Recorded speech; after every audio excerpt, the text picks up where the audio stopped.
semanas, foi fazer uma visita como advogado do seu pai, de Jair Bolsonaro, que está preso em prisão domiciliar humanitária. Ele recebe uma carta do pai, que o título é Carta à Nação. Ele lê essa carta nas redes sociais dele, e isso é entendido pelo ministro Alexandre de Moraes, não só por ele, que é um descumprimento de uma medida cautelar básica para alguém que está preso em regime fechado. Não pode se manifestar, muito menos se manifestar a partir de terceiros em redes sociais. Não pode usar. O Jair Bolsonaro teve os seus celulares apreendidos. Você não pode entrar no Instagram e fazer uma live. E ele também não pode falar através de terceiros. Assim como foi entendido pela Justiça que Flávio descumpriu, ajudou o pai a descumprir uma medida cautelar por causa dessa manifestação, lendo uma carta de Jair Bolsonaro. E numa carta que tem um teor eleitoral entendido pela Justiça. Essa também é a discussão agora. Jair Bolsonaro pediu voto para Flávio ou não, mesmo não tendo dito que estava pedindo voto, ele participou da convenção do lançamento do filho dele à presidência da República. Isso tudo está nas discussões e nessas aberturas de precedentes que vão surgindo, vindo agora especificamente de Jair Bolsonaro, de Flávio Bolsonaro, com a questão da IA, mas a IA é uma situação já disseminada por todas as campanhas. Nesse mesmo sábado, em que Jair Bolsonaro falou através de IA com o seu eleitorado, que agora será o eleitorado de Flávio Bolsonaro, mas nesse mesmo momento, quem falava lá no mesmo estado, em São Paulo, era o presidente Lula. E o presidente Lula fez todo um discurso contra a IA. A gente já deu matéria aqui da Milena Teixeira, nossa colunista, de que dentro da campanha o Lula proibiu a utilização da IA. Então veja, as duas principais campanhas têm visões muito diferentes do uso da IA. O Flávio convoca o pai através de IA. O Lula diz que os seus candidatos dentro do PT não podem utilizar IA. É claro que na internet os eleitores têm utilizado IA, mesmo os eleitores do presidente Lula. E aí é uma situação também incontrolável e que também gera muito debate. Para a gente continuar falando sobre todos esses assuntos, né, que vão dar muito tema até o finalzinho de outubro, até o segundo turno lá das eleições de 2026, eu vou chamar o Gabriel Bus, nosso coordenador de política de Metrópolis.com. Bus, muito bom dia. Bom dia, Nath. Bom dia para quem está nos assistindo também. E também o nosso cientista político de hoje, o Magno Cal. Magno, muito bom dia. Também um prazer ter você aqui sempre. Bom dia, Natália. Bom dia, Bus. Bom dia a todo mundo que nos acompanha aqui no Metrópolis. Ô, Magno, vou começar contigo hoje, a partir de tudo que a Marília trouxe, eu também fui pontuando aqui sobre esses precedentes todos que vão surgindo. Parece que nessa esticada de corda, que a gente sempre acha que a última é a mais... o maior tensionamento dessa corda, mas sempre vem uma outra ainda mais forte. Dessa vez foi o próprio Jair Bolsonaro, está preso em regime fechado, participando, claro, a própria imagem, a própria voz, o próprio movimento de Jair Bolsonaro através de IA. Ele mesmo ali, a versão dele da IA diz, não sou eu, é uma versão criada de IA, mas eu vim aqui falar pelo meu filho e tudo mais. E agora o ministro Alexandre de Moraes tem mais esse ponto para avaliar. Magno, eu queria que você falasse para a gente sobre essa estratégia do Flávio, né? A gente está perguntando para a nossa audiência se as pessoas acham que é infração ou não. Acho que a gente pode começar por aí, pela mesma pergunta para a enquete aqui, e inclusive, o que o Moraes quer avaliar. É infração ou não o que o Flávio Bolsonaro fez com o pai lá no sábado? Natália, essa discussão me parece ser bastante mais profunda do que a simples questão da infração ou não, porque trata de uma tecnologia e uma tecnologia nova. A discussão é se a representação de alguém por meio de inteligência artificial, da sua imagem, da sua voz, da sua forma de se expressar, é correspondente à própria manifestação da pessoa ou se é apenas uma representação artificial, se é apenas uma forma de se utilizar uma tecnologia para representar aquela pessoa, para que a tecnologia projete uma idealização que poderia ser a pessoa, que represente aquela pessoa, mas não é aquela pessoa. Se a gente pensar em outras tecnologias, olha, uma foto é a pessoa ou não. A foto mostra o rosto de uma pessoa, mostra a roupa que uma pessoa está vestindo, mas não é aquela pessoa. Por outro lado, nós temos cartas. Cartas mostram o vocabulário de uma pessoa, as ideias de uma pessoa, mas não é aquela pessoa. A inteligência artificial complica isso tudo porque junta todas essas características numa mesma expressão. Você tem a voz de uma pessoa ou uma voz similar à da pessoa, você tem uma representação de imagem que também é bastante similar à imagem real daquela pessoa, uma expressão por vídeo que se parece em muito, é quase indiscernível de ser um vídeo verdadeiro ou não daquela pessoa. Então, é uma discussão que é tanto sobre o direito, sobre se há violação de uma determinação da justiça, quanto é uma discussão a respeito da própria tecnologia. Aquela tecnologia de IA, ela é semelhante a um vídeo que nós estamos usando aqui ao vivo, e eu estou aqui pessoalmente, que parece ser quase que a mesma coisa de um vídeo. A gente chegou na tecnologia que é tão avançada que neste momento nós estamos discutindo se aquela representação completamente artificial, cujo personagem diz, não sou eu, isso é uma inteligência artificial, se aquilo é equivalente ou não a um vídeo, se aquilo também pode ser contado como um vídeo, e assim violando as determinações da justiça. Essa dinâmica a gente deverá ver por algum tempo, porque ela se manifesta de várias formas, essa dinâmica de disputa entre os advogados de Jair Bolsonaro, os advogados da defesa, tentando empurrar os limites até a fronteira do possível, até a fronteira do que é permitido pela justiça, e o ministro Alexandre de Moraes, ou outro juiz encarregado do caso, tentando reagir a essas tentativas da defesa, que buscar um tanto de vantagem nisso tudo, porque sabe que a melhor chance de Flávio Bolsonaro nessas eleições é se abraçar ao legado do pai, é se abraçar à imagem do pai e tentar dali diminuir a distância que hoje as pesquisas mostram entre Flávio e Lula. Essa disputa é quente, essa disputa tem muitos aspectos e suspeito, Natália, que essa disputa esteja apenas começando. Esse é apenas o primeiro round desde da convenção partidária que a gente está vendo entre a defesa e Alexandre de Moraes. São tantos pontos, e ouvindo o Magno já fui lembrando de vários outros.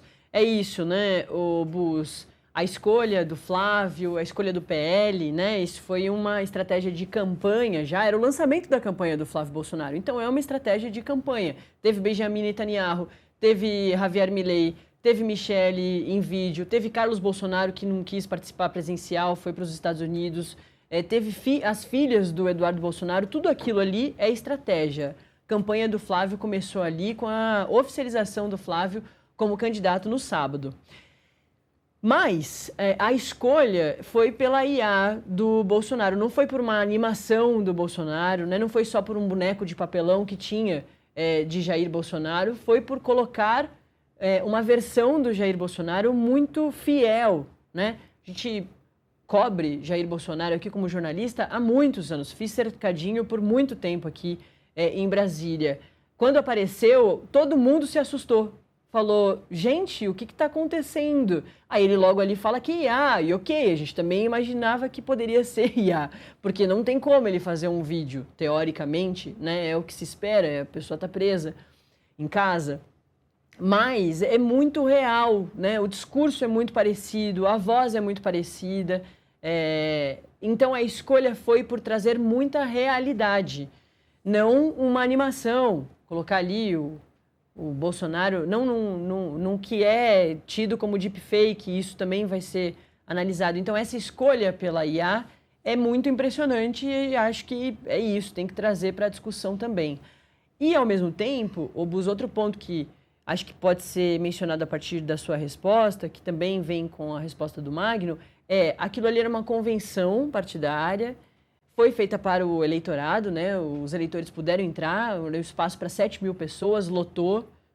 No discurso do Flávio, inclusive, já estava esvaziado, mas no do Milei estava lotado. Então, o eleitorado viu, não foi um evento fechado para o partido, mas é uma convenção partidária, né? A campanha mesmo vai começar nas ruas no dia 16 de agosto. E isso também tem sido colocado em várias defesas do pragmatismo aí da lei, né? Do que está ali no reconhecimento de ser uma infração ou não. Isso ainda é reconhecido como um evento do partido e não exatamente uma campanha na rua, né, Bus? Exato. Bom dia ao Magno também. É muito interessante como o Moraes aborda, porque ele dá dois pontos, né? O primeiro sobre descumprimento ou não em relação às cautelares. É importante a gente sempre ressaltar, né? Uma das cautelares contra Jair Bolsonaro é justamente a proibição ali de manifestação por redes sociais, ele mesmo ou por terceiros.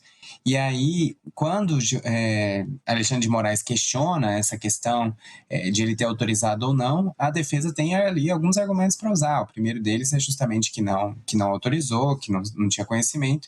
E a segunda, para casar com a primeira, é para dizer, olha, 2 semanas o candidato já não pode mais nem receber, nem visitar o pai. Então, não tem contato.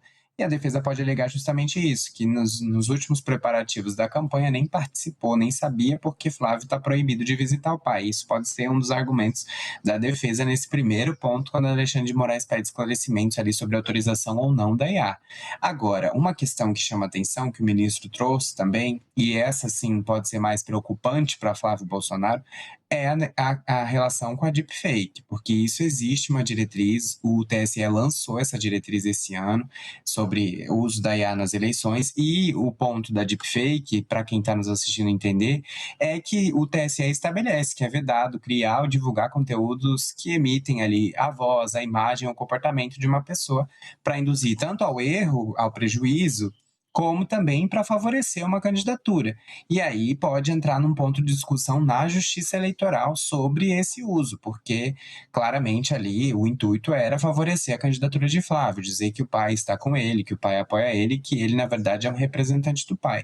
Foi isso que a convenção tentou vender o tempo todo. Então, a minha avaliação sobre isso é menos em prejuízo para Jair Bolsonaro na prática, de talvez reverter essa prisão domiciliar. Não imagino que vai ser esse o caminho, mas o prejuízo pode ser maior justamente para a campanha de Flávio Bolsonaro, que pode ter algum prejuízo ali, alguma multa ou algo mais grave em relação à divulgação de uma deepfake na convenção, que está vedado pela Justiça Eleitoral. Então, ele está descumprindo ali uma regra que foi estabelecida por IA. Claro que a discussão, como o Magno trouxe, é muito mais profunda e vai ser feito muitos argumentos pela defesa, dizendo que não é uma deepfake, que era algo mais voltado só para representar o Jair Bolsonaro de alguma forma, já que ele está preso, não pode participar.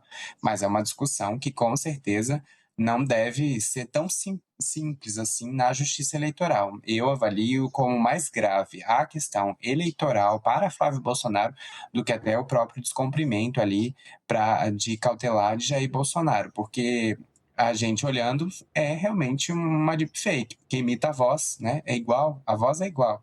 As características físicas mudam um pouquinho, mas a voz é muito semelhante ao do ex-presidente. Ô Magno, nessa complexificação do que a gente viu acontecer no sábado e também está vendo acontecer nas eleições de 2026, eleições do Brasil, parece que a campanha do Flávio quer manter Jair Bolsonaro vivo como quase que candidato, como a cabeça de chapa. O Flávio, vale lembrar, não falou quem vai ser o seu vice lá na convenção. Tinha uma expectativa para isso acontecer, mas teve a briga com a Michelle não foi. Tinha ali também tinham outros bastidores que dificultaram talvez a decisão pelo vice ou não. Mas eu já vi gente levantando também essa hipótese de talvez Flávio mantenha isso, essa imagem do pai cada vez mais viva, e todos os discursos daquele dia mantiveram a vida política do Jair Bolsonaro muito viva. O próprio Flávio disse, Jair Bolsonaro subirá a rampa comigo em 3 de janeiro, 4 de janeiro, não lembro agora, acho que 5 de janeiro que vai ser a posse, porque no próximo ano já muda, não será mais no dia 1º de janeiro. Mas, enfim, quando ele for tomar posse vencendo, Jair Bolsonaro vai subir a rampa comigo. Valdemar da Costa Neto, presidente do partido, fez todo um discurso focando muito em Jair, nesse que é o grande líder do bolsonarismo. E claro, o escolhido por Jair é o Flávio. Você vê um pouco também dessa estratégia de manter talvez essa chapa com o Jair muito vivo?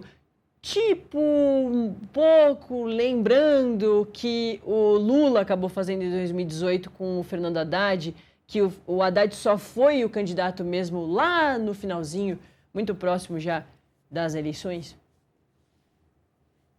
Natália, a estratégia é bastante parecida com a estratégia do PT em 2018, no sentido de que há essa personalidade que amarra todo o campo. O Lula é a personalidade que amarrava à época o campo da esquerda e ainda hoje segue sendo um político único, no sentido de que todas as alas da esquerda reconhecem Lula o seu líder. É o mesmo ativo que Bolsonaro tem, por mais que haja facções dentro do próprio bolsonarismo. Você tem, por exemplo, o grupo da Michelle e o grupo do Flávio que andavam se estranhando com a Damares, com outros membros desse campo político. Jair Bolsonaro, indiscutivelmente, é o líder de todos eles. Jair Bolsonaro, individualmente, é a personalidade que amarra, nesse momento, todos os campos da direita em uma única direção. Então, é muito importante a utilização de Jair Bolsonaro, não apenas pelo reconhecimento que ele já tem da população, foi presidente do Brasil, então praticamente todos os brasileiros conhecem Jair Bolsonaro, e também por ele pairar por sobre todas essas eventuais discordâncias do campo da direita nesse momento. No final das contas, se há o líder é Jair Bolsonaro e todo mundo reconhece nele, muito mais do que em Flávio, muito mais do que em Michele, muito mais do que em Nicolas, essa liderança. A diferença entre o papel de Jair Bolsonaro em 2026 com o papel que Lula desempenhou em 2018 é a tecnologia. A tecnologia, hoje em dia, é muito mais avançada do que era em 2018 no sentido dessa representação. Em 2018, havia menos recursos para o PT fazer uso da imagem de Lula do que hoje há recursos para o PL se utilizar para divulgar a imagem de Jair Bolsonaro e os posicionamentos de Jair Bolsonaro, mesmo que indiretamente, já que diretamente Bolsonaro está impedido legalmente de fazer essas manifestações. No final das contas, a justiça eleitoral está sempre correndo atrás das inovações tecnológicas. A justiça eleitoral não consegue antecipar quais serão os próximos passos da tecnologia. A gente não sabe como será o desenvolvimento tecnológico daqui a alguns meses. Então, o comportamento da justiça acaba sendo reativo. As campanhas avançam num ponto, a justiça eleitoral avalia se aquele avanço viola ou não as regras. No caso de Jair Bolsonaro, há uma outra questão, porque é uma questão judicial, não é apenas a justiça eleitoral que está avaliando o uso do deepfake, o uso da IA. A justiça comum, a justiça criminal, representada pelo ministro Alexandre de Moraes, também avalia, já que Jair Bolsonaro se encontra preso. Outro ponto importante é a gente avaliar quais foram os resultados da utilização de Lula em 2018 para o PT. Se, por um lado, Fernando Haddad, o candidato do partido à presidência, acabou sendo derrotado por Jair Bolsonaro nas urnas, por outro lado, aquele movimento de Lula livre, o movimento de manter Lula na cabeça do eleitorado durante as eleições, mesmo que ele estivesse preso, trouxe para o PT a maior bancada que saiu das urnas em 2018. O PT teve um resultado eleitoral bastante expressivo em termos de bancada de deputados federais, mesmo sem Lula estar livre para concorrer. Então, é um cálculo que, para o PL, há pouco a perder. Claro que o TSE pode punir o candidato Flávio Bolsonaro, mas eles estão testando os limites da justiça eleitoral, porque há outras coisas também sendo disputadas ao Senado, por exemplo, que é uma disputa muito importante para os bolsonaristas nesse ano, e, acima de tudo, a disputa pelas bancadas no Congresso Nacional, que traz, além de projeção política para esse campo eleitoral, traz também o cálculo do fundo eleitoral, do fundo partidário, que também são questões muito importantes para os partidos no momento. Eu lembrei muito,